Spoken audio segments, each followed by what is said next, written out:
챕터 3장의 해외 시장 분석에 관련된 내용을 설명드리도록 하겠습니다. 총 4절로 이루어져 있는데 첫 번째 국별 투자 환경 평가라고 해갖고 국가별로 투자 환경을 어떻게 평가하는지 설명을 드리고요. 2절에서는 상품 시장 기회의 평가라고 해갖고 특정 산업에 대해서 설명을 드리도록 하겠습니다.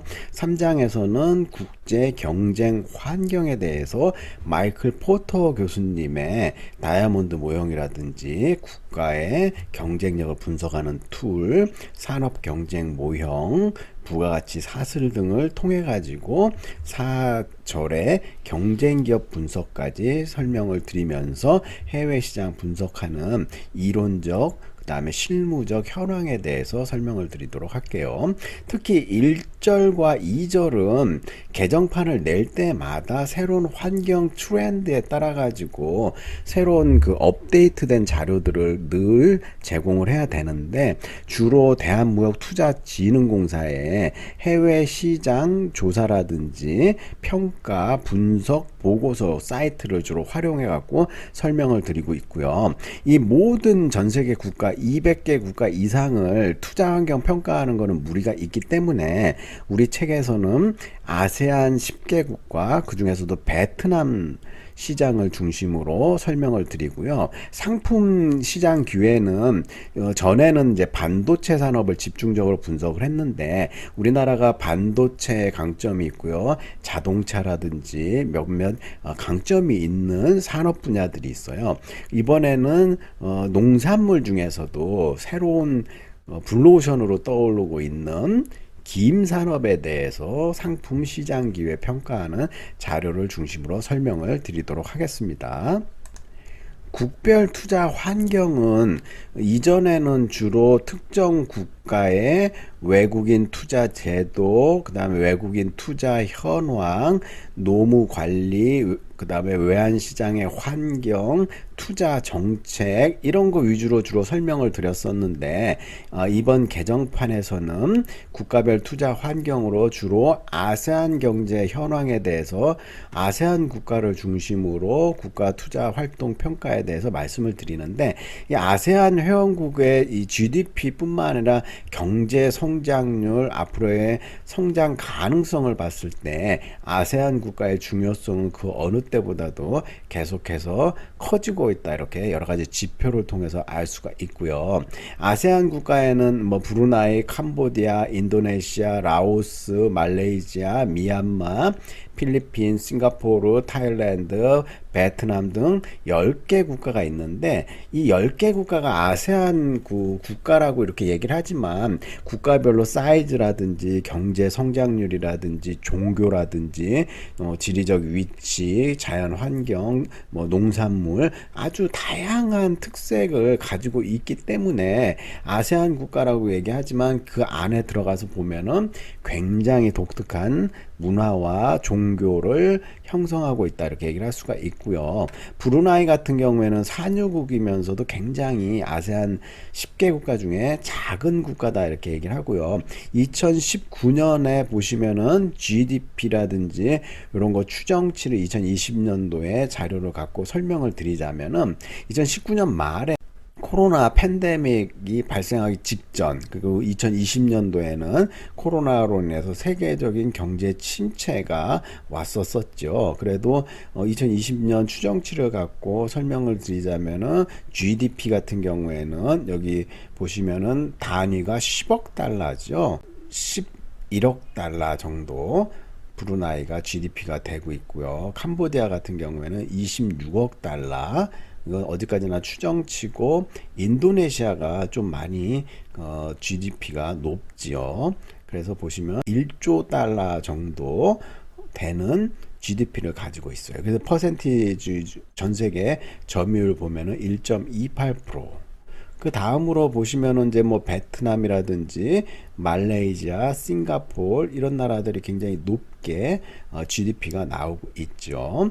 그래서 한국 같은 경우에는 2020년도 추정치만 보더라도 1조 5천억 달러 정도 되는 GDP를 보여주고 있어요. 중국 같은 경우에는 우리나라보다 한 10배 정도 GDP가 크다 이렇게 말씀드리고, 한국과 아세안 간의 경제교류 현황을 좀 보자면은 우선 아세안 내 한국 법인의 숫자와 증가율을 가지고 숫자를 보여드릴 수 있는데, 2015년도부터 꾸준히 한국의 법인 숫자가 아세안에서 늘어나고 있죠. 그래서 예를 들어 2019년도에 보시면은 한국 법인의 숫자가 16,070개 정도 있었고요. 2020년도에도 증가세를 좀 보이고 있다 이렇게 보여주고 있어요. 이런 출처는 한국수출입은행 해외 투자 통계를 바탕으로 설명을 드리고 있고요. 한국의 대아세안 회원국별 투자 현황을 보면 단위는 이제 100만 불 단위인데, 이 그래프에서 쭉 보시면은 베트남하고 그 다음에 싱가포르에 우리나라 기업들이 꽤 많은 금액을 투자하는 것을 알 수가 있죠. 그래서 여기 보시면은 100만 불이니까 100만, 1000만, 억 해갖고 19억 불 정도, 여기는 44억 불 정도 이렇게 해갖고 연도별로 이렇게 증가되는 걸 보이는데, 코로나 때문에 잠시 이제 2020년도까지 전부 보여주지 못하고 2019년도 기준으로 봤을 때 꽤 많은 금액을 투자를 하고 있어요. 싱가포르 같은 경우는 30억 불 정도 투자를 하고 있는 걸 보여주고 있죠.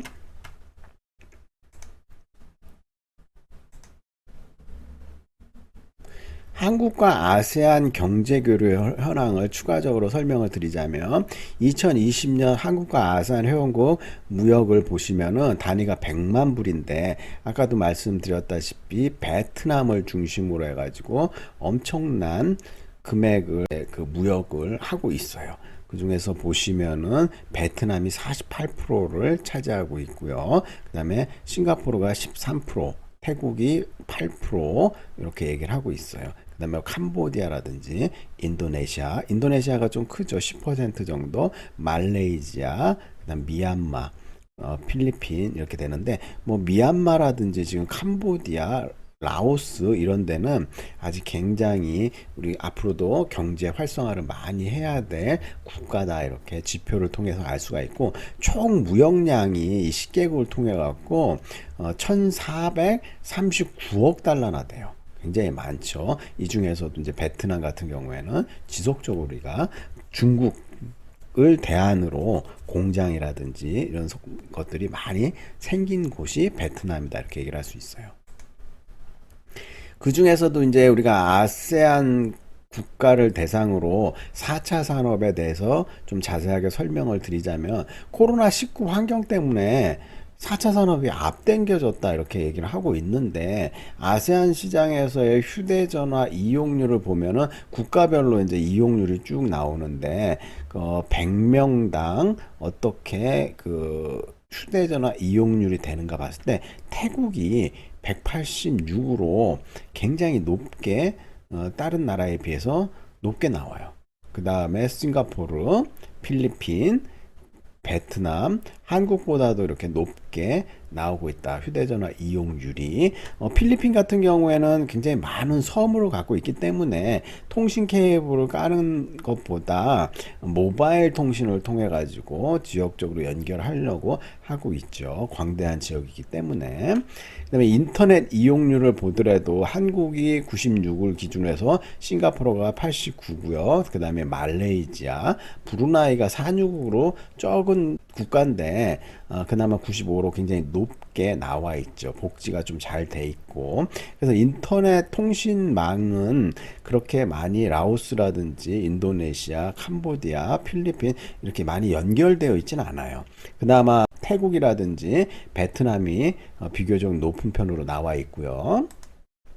다음으로 이제 소셜 미디어 사용률을 보면 브루나이가 굉장히 높죠. 소셜 미디어 사용률이. 다음으로 말레이시아, 한국이 또 89로 비교적 높게 나와 있고요. 싱가포르도 높고 필리핀 81 정도 나와 있어요. 아세안 모바일 전자상거래 비율을 또 보면은 인도네시아가 굉장히 모바일 전자상거래 비율이 높게 보여주고 있고요. 다음으로 이제 태국, 필리핀, 그 다음에 중국 이런 순으로 모바일 전자상거래 비율이 나오고, 모바일 이제 전자상거래는 나중에 이제 핀테크 산업을 접목해가지고 다양한 발전 가능성을 제공해 주는 분야다, 이렇게 말씀드릴 수가 있어요. 이 자료는 한 아세안 센터의 2020년 한 아세안 자료를 재인용해 갖고 설명을 드리는 거예요. 다음으로 코로나19 이후에 온라인 소비 패턴 변화를 보면, 코로나로 인해 사람들이 활동이 급감을 했죠. 외부 활동이. 그래서 여행이라든지 교통, 가전 이런 순으로 큰 폭으로 감소를 했어요. 그리고 밖에 나가질 않으니까 의류에 대한 소비도 줄었고, 미용, 화장도 상대적으로 좀 줄었고요. 그 다음에 음악 스트리밍 이런 것들은 좀 늘어났고, 비디오 스트리밍, 집에서 비디오를 시청한다든지, 교육, 가상교육 많이 늘어났고, 식료품에 대한 증가가 33% 늘었고, 푸드 딜리버리, 음식 배달이 34%로 증가하는 것들을 보여주고 있어요. 그래서 산업별로 이렇게 감소된 분야와 증가된 분야가 온라인 소비 패턴에 뚜렷하게 보여주고 있다, 이렇게 얘기를 할 수 있죠.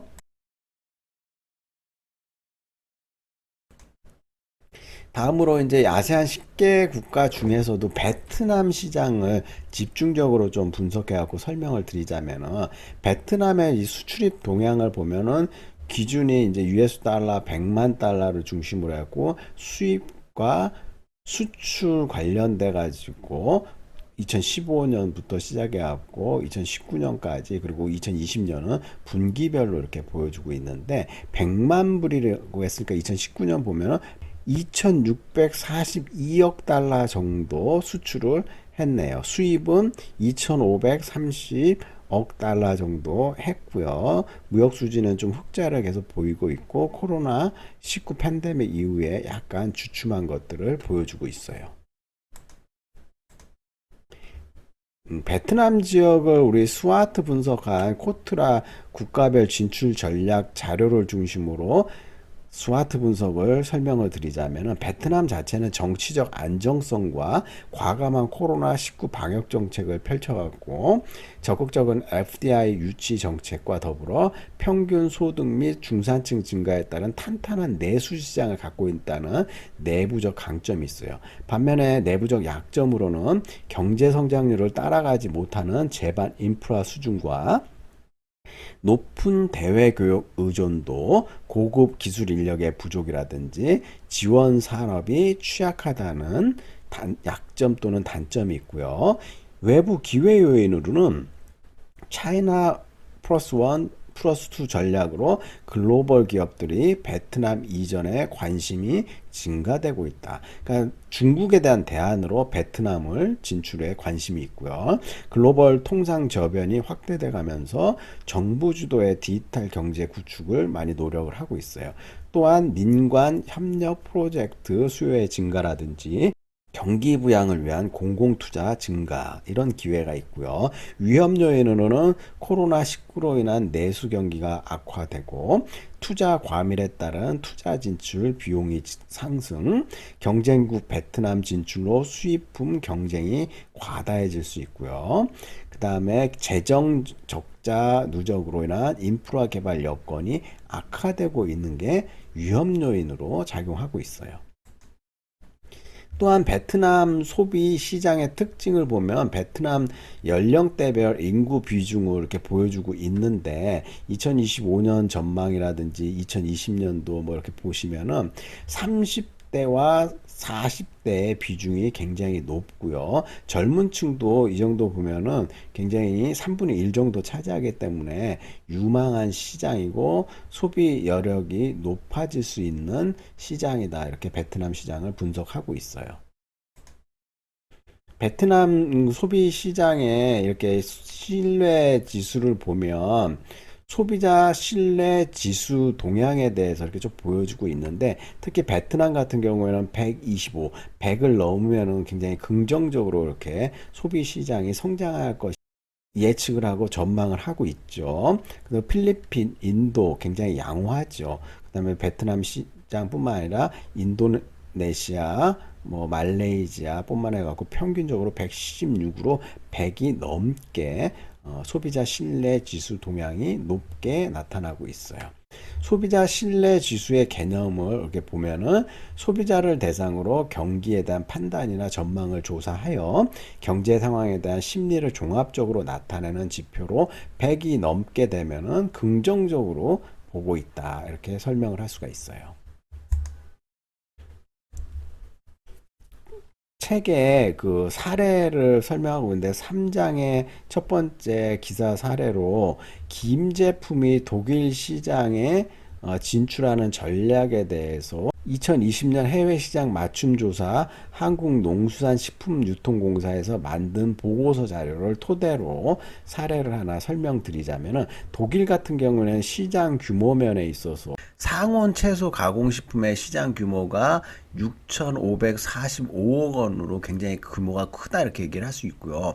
코로나 팬데믹으로 인해 가지고 전년 대비 6% 감소했지만 여전히 매력적인 시장 규모를 가지고 있고 소비자들의 특징을 보면은 독일 소비자는 김을 슈퍼푸드로 인식하고 있다.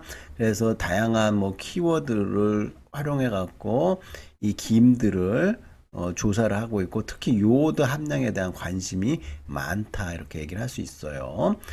유통 채널 면에서는 할인점에서 45.7% 유통하고 하이퍼마켓, 슈퍼마켓에서 35.5% 유통, 개인 및 기타 식료품점에서 6.5% 정도를 유통하고 있죠. 김을.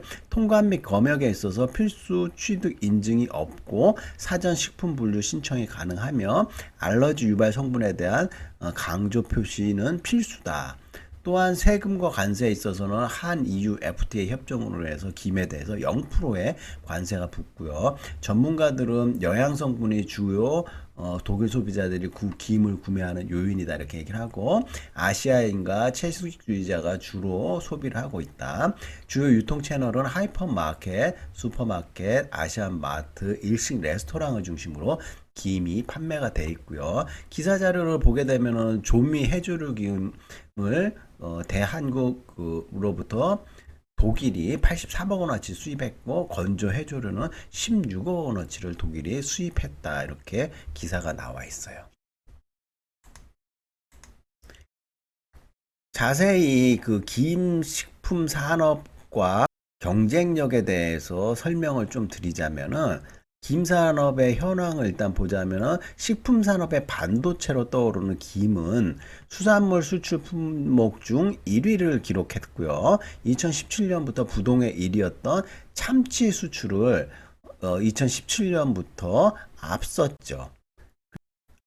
농식품 수출 정보에 따르면 2021년 김 수출액이 약 6억 9천억 달러로 매년 증가세를 보이고 있다 이렇게 얘기를 할 수 있어요. 이 사이트에 들어가고 정보를 제가 검색을 해 보니까 이 수출입 증가율이라든지 어느 나라에서 이렇게 많이 사고 있는지 이렇게 보여주고 있는데 미국이라든지 일본, 중국, 태국, 러시아 쪽에서 우리나라 김들을 꾸준히 많이 수입을 해가고 있다 이것들을 알 수가 있어요.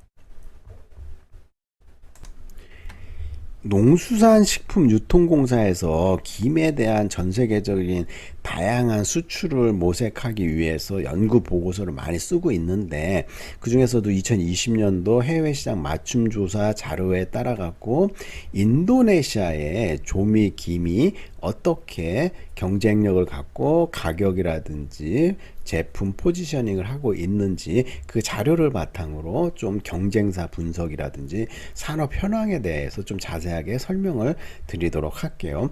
가격적인 측면에서는 여기서 1번부터 15번까지 조미김, 시즈닝 조미김, 김 스낵을 중심으로 제품 종류와 가격, 10g당 가격을 대상으로 해가지고 어떤 제품이 어디에 포지셔닝 하고 있는지를 보여주고 있는 것들을 나타내고 있어요. 그래서 온라인, 오프라인 인기 제품이라든지 가격, 10g당 가격이라든지 제품의 종류에 따라 가지고 경쟁사를 이렇게 분석을 해가지고 표기를 할 수 있다.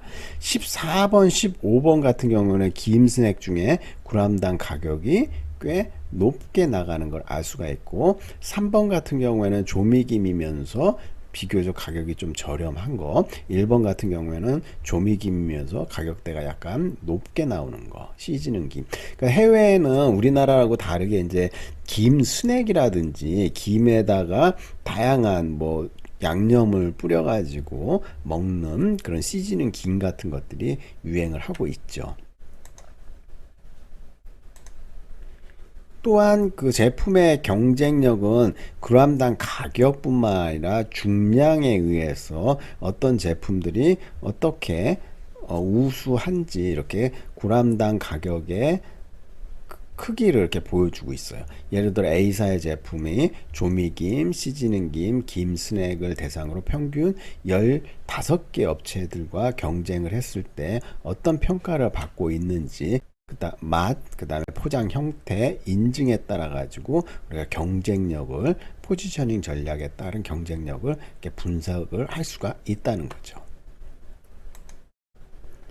마지막으로 김 산업에 대해서 강점과 약점, 기회와 위협을 중요도 순에 따라 갖고 제가 정리한 표를 만들었어요. 요거는 이론적 근거에 따라 가지고 제가 썼던 논문 자료에서 한국 김이 글로벌 경쟁력을 강화하기 위해서는 강점으로는 청정 고품질 원료를 사용하고 풍부한 영양과 뛰어난 식감이 있고요. 한류 이미지를 김에 투영하고 유통 물류 및 간편식 개발에 유리한 강점을 갖고 있다. 약점으로서는 브랜드 파워 및 신제품 개발 능력을 강화할 필요가 있고 시장 마케팅 능력을 제고하며 글로벌 대표 식품 회사를 만들 필요가 있고요. 정부의 규제 및 정책적 지원이 절실하다.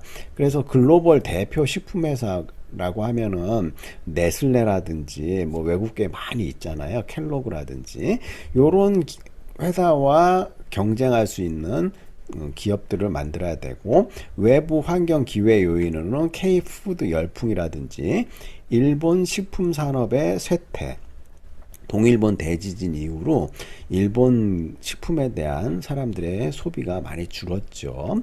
경제 성장에 따른 고급 식자재 수요의 증대라든지 글로벌화에 따른 소비자의 기호식품 섭취 인구가 증가되는 걸 알 수가 있고 위험 요인으로는 다국적 식품 회사의 진출이 증가됨으로써 경쟁이 치열해지고 글로벌 경쟁이 아까도 말했다시피 좀 심화되는 경향을 보여주고 있어요.